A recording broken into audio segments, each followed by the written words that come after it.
So, it's your new home. Isn't it wonderful?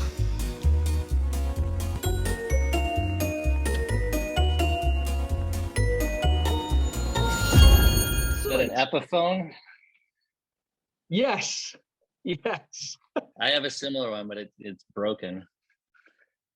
Yeah, it's wonderful, the technology to be able to do this. I'm in my band's rehearsal at the moment, so we're just kind of on the fly. Oh, nice. So if there's any background noise, I do apologise. I hope it's not too intrusive. First of all, congrats on the film. I was pleasantly surprised by it because when I watched the trailer, obviously it didn't contain any spoilers, and it led me to believe that I'd be watching something totally different. And I guess that's why you chose Monstrous as your title, because of the duality of its meaning, no? Yeah, absolutely. Yeah, and the trailer I think does a good job of, kind of selling the horror movie aspect of it.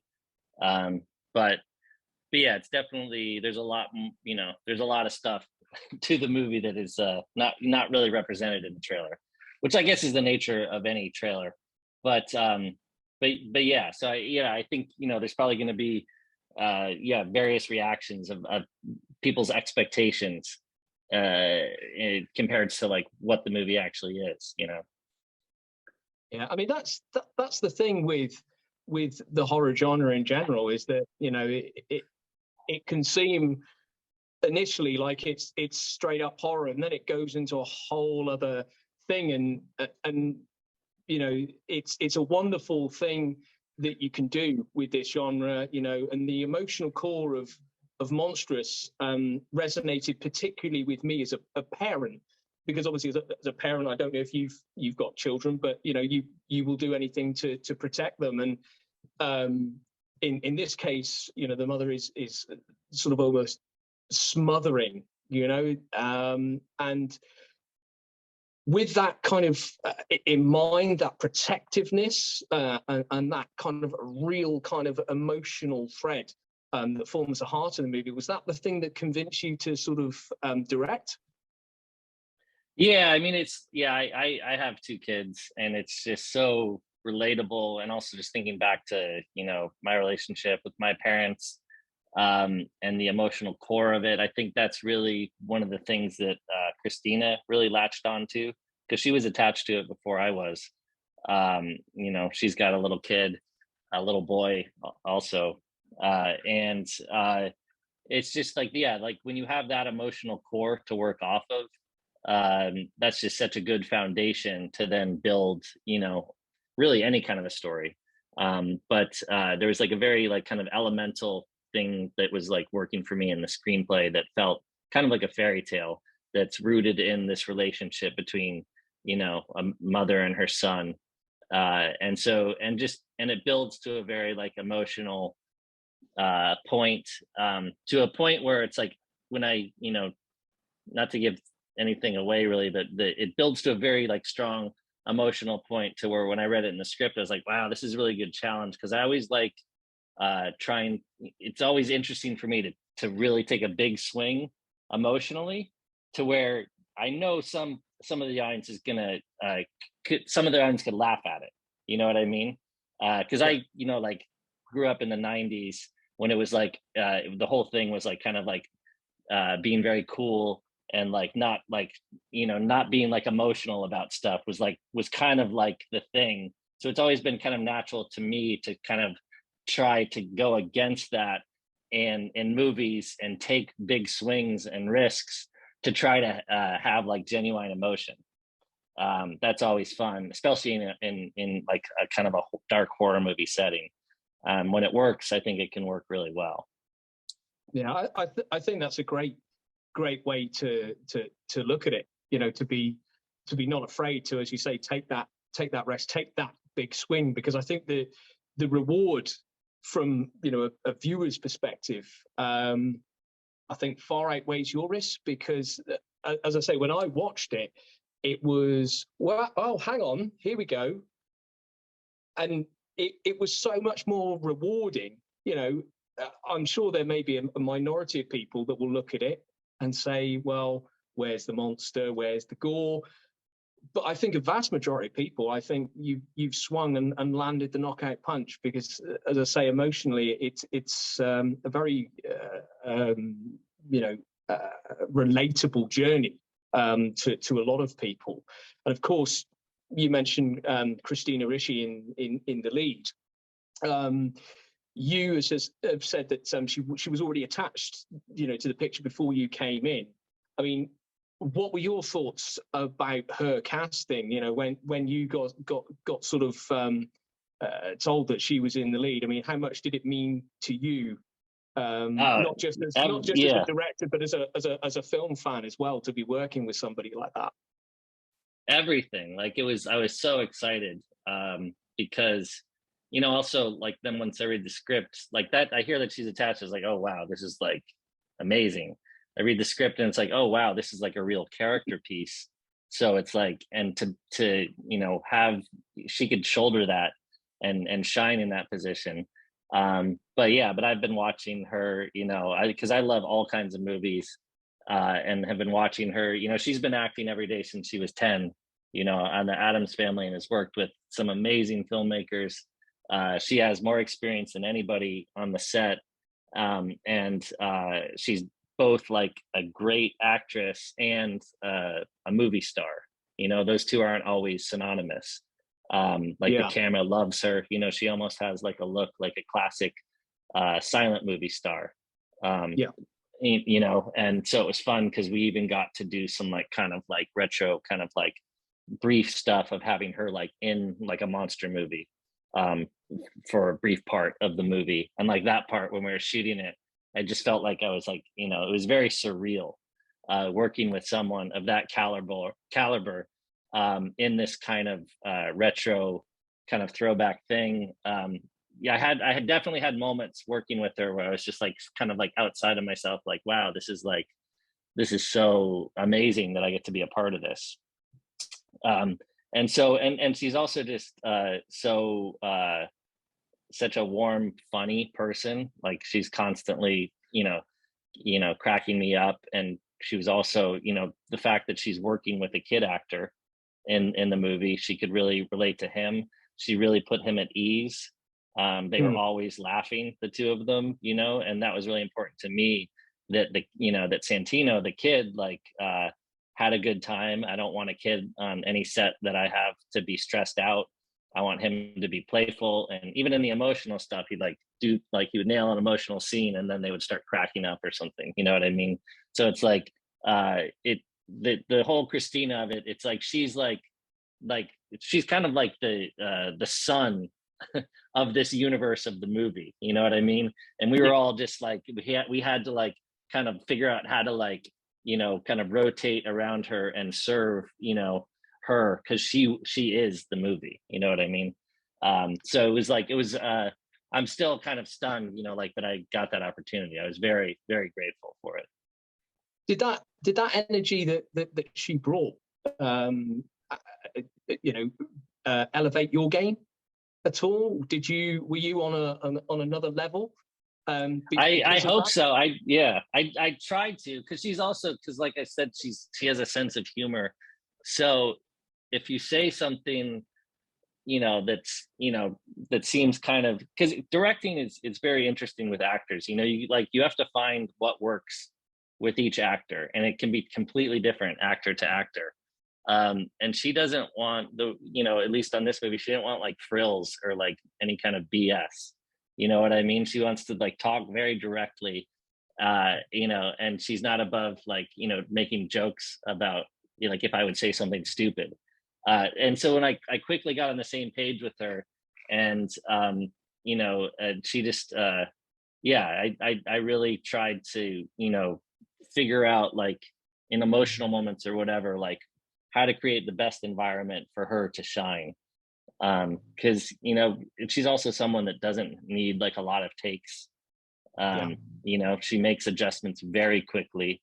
She's very like listens to what you say, and then and then executes it. And with any actor, there's always some scenes where it's like it can be hard for me to kind of figure out the right things to say to get what I'm after. But with her, I felt like we got through that all very quickly. And then, you know, she really had such a sense of who the character was, and that it was just, you know, my job to make sure that we were, you know, we were serving each moment of the script that needed to be served. And so, yeah, it was really like a dream kind of a situation. So I tried to do my best to, you know, to give her what she needed. And so hopefully she was okay with it. I'd say she was. I mean, by the sound of it, it was a joyful experience for everybody involved, which is wonderful. Hello? I miss you. I miss my son. Well, you better get used to it because you'll never see either one of us ever again. The other thing that I particularly liked was the 1950s sort of aesthetic. I mean, you're saying about Christina and, you know, some of the dresses and stuff. They looked absolutely fabulous, and the colors from the, you know, the way that era is presented really kind of pop, and it's hugely appealing for me, and I think as an audience as well. Is that one of the reasons that it was kind of set in that decade, or was there's something more to it than sort of just the aesthetic? The aesthetics are definitely a part of it. It is so beautiful and striking. That was a huge appeal of it to me.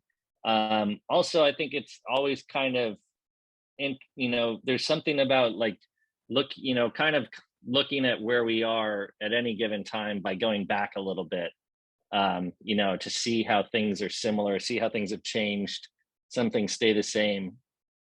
But she plays, you know, like a character, you know, who's kind of like, no one's like listening to her. Like her voice is always kind of like taken for granted, whether it's, you know, like her doctor or her landlords or her mom or her ex-husband or her boss at work.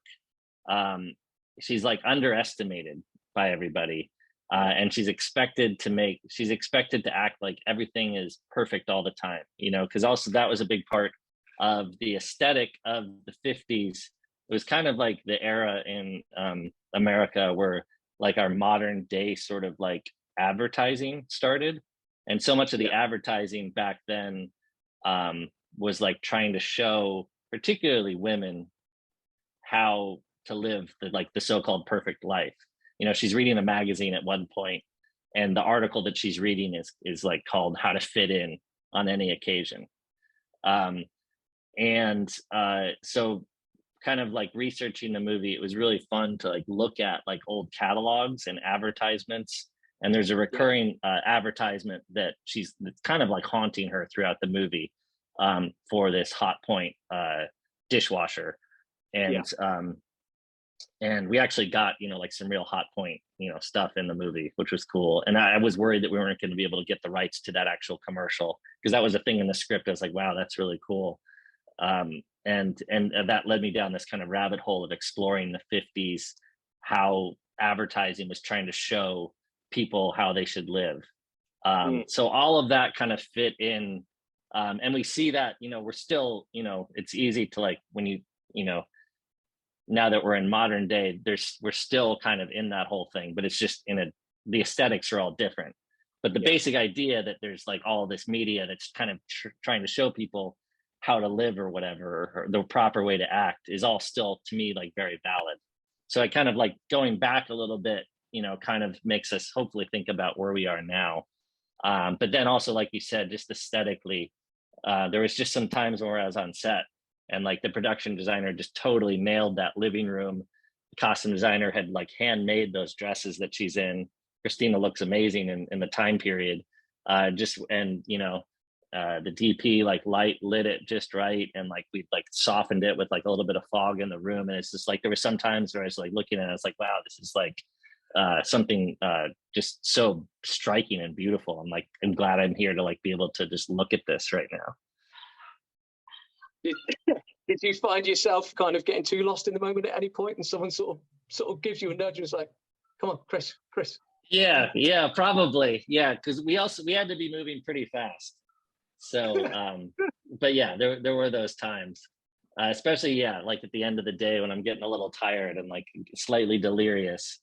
Um, but yeah, but it was fun. It's that's fun about like always something that I try to on sets. You can get really stressed out, but every once in a while to kind of like take a step back and like, wow, this is so interesting what all these people have come together to like pull off this like little illusion in front of the camera. It's like like kind of a special thing sometimes, to that you should, take a moment to like, really sink in the soak in the moment, I guess. Yeah. One of the other things I wanted to ask you about was the creature, and it's this kind of sliding, morphing presence. And what I couldn't help but think when you kind of first see it coming out of the pond, it reminded me of the raft segment from Creepshow 2. Was that a very deliberate homage on your part, or was it purely coincidental? That's really interesting that you say that, because I hadn't consciously thought of that, but I absolutely adore the raft segment. I saw that when it first came out in the theater and it totally blew my mind. And I also remember when they were advertising the movie on TV back then, they showed like, at the end, the guy finally makes it to shore and he's like, I beat you. And the whole thing like swamps over him. I love that. I love the short story, the Stephen King short story. I think it was originally called The Float, and then they changed it to The Raft. It was published a couple times in men's magazines. So, but obviously you've hit on a nerve there, because I absolutely love that story. It's such a pure story, and that segment is almost like just such a pure little horror movie unto itself. So I hadn't consciously thought of that, but I definitely think that is like part of my DNA as like a movie lover is that segment. So I think that's cool, because you're right, there is definitely a correlation there. I totally agree with you. It's in our DNA, because as I say, it was the first thing that I thought of. I thought, that's cool. I've seen something like that before. The other thing I want to ask is, how much of it was sort of practically done? At times it was a little bit difficult to tell in places. It was a little bit of practical, but mostly CG. We were pretty low budget, and most of our budget went to the pulling off the 50s period and getting the locations and everything. And then trying to do too much practical stuff on top of that really wasn't feasible for us. So it was a mix of, there's a little bit of a person in a suit. Like, I think the thing you mentioned where like the creature's like crawling out of, when he looks out the window and the creature's crawling out of the pond, that's an actual person in like a suit that then we augmented with some CG stuff. Yeah. And I like that because it's got this creepy, the woman, it was a stunt woman in the suit, and the kind of combination there. So there was always, anytime there's a monster, unless it's just pure liquid, there was always a person in a suit, but there was a lot of augmentation to it. So then that also gave like Christina something to play off of. Yeah. Cool. Now, you mentioned the location as well, and for obvious reasons, it's remote, that we don't want to sort of go into any spoiler time now. So I just wondered if part of the reason for that remote location was maybe part of the character's sort of mindset, that kind of feeling of disconnect from other people and the loneliness that she was maybe feeling. Yeah, absolutely. Like in the old days, they would call this kind of a story a two-hander, where it's just her and the kid isolated out in the middle of nowhere. And that really gives us an opportunity to explore the relationship and explore her, because a lot of times it's just her alone in this house, not knowing what's going on.